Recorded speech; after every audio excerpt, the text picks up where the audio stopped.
Hello friends, welcome to Java tutorial series. Dear friends, आज के lecture में हम बात करेंगे मल्टी थ्रेडिंग के बारे में कि जावा में मल्टी थ्रेडिंग क्या होता है।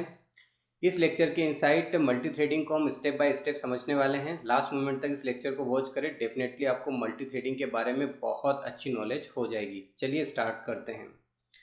सबसे पहले बात करते हैं कि मल्टी थ्रेडिंग होता क्या है। जावा में मल्टी थ्रेडिंग मल्टीपल थ्रेड्स को साइमल्टेनियसली एग्जीक्यूट करने का एक प्रोसेस होता है।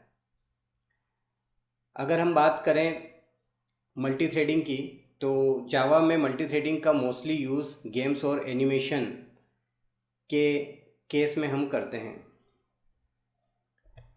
अब बात करते हैं मल्टीटास्किंग क्या होता है। मल्टीटास्किंग एक प्रोसेस होता है जिसमें मल्टीपल टास्क साइमल्टेनियसली एग्जीक्यूट होते हैं। इसका यूज़ सीपीयू को यूटिलाइज करने के लिए हम करते हैं। मल्टीटास्किंग को अचीव करने के दो तरीके हैं। पहला होता है मल्टी प्रोसेसिंग और दूसरा होता है मल्टी थ्रेडिंग, जिसके बारे में हम जावा में सीखेंगे। यहाँ पर सबसे पहले हम मल्टी प्रोसेसिंग को समझ लेते हैं कि मल्टी प्रोसेसिंग होता क्या है। तो प्रोसेस बेस्ड मल्टीटास्किंग को आप मल्टी प्रोसेसिंग कहते हैं।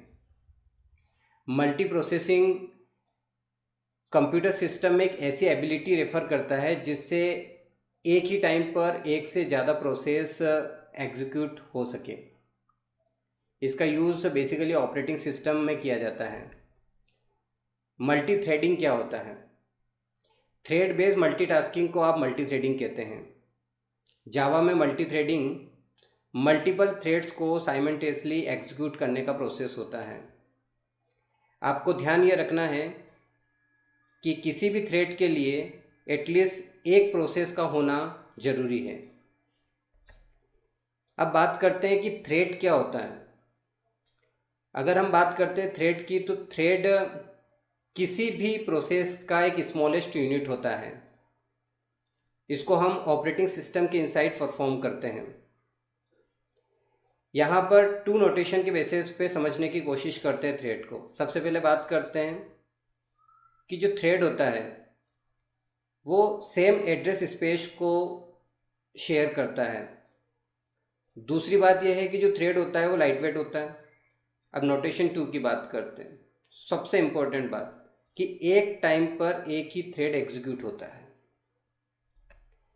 यहाँ पर हमने एक डायग्राम बनाया है जिसमें आपको ऑपरेटिंग सिस्टम दिखाई दे रहा है और यहाँ पर 3 प्रोसेस है, प्रोसेस 1, प्रोसेस 2 और प्रोसेस 3।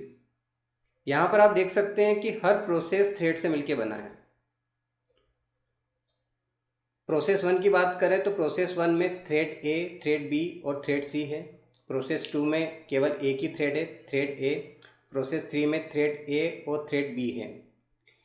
यानी कि किसी भी प्रोसेस का जो स्मॉलेस्ट यूनिट है वो थ्रेड है।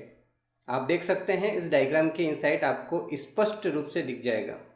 तो यहाँ पर हम थ्रेड को समझ सकते हैं क्योंकि हर प्रोसेस थ्रेड से मिलकर ही बना हुआ होता है। और अगर हम थ्रेड की बात करते हैं तो वो प्रोसेस का एक स्मॉलेस्ट यूनिट होता है। तो इस लेक्चर के इनसाइट हमने मल्टी थ्रेडिंग के बारे में डिस्कशन किया। आई होप कि आपको ये लेक्चर बहुत अच्छे से समझ में आया होगा। मिलते हैं नेक्स्ट लेक्चर में, तब तक के लिए बाय बाय।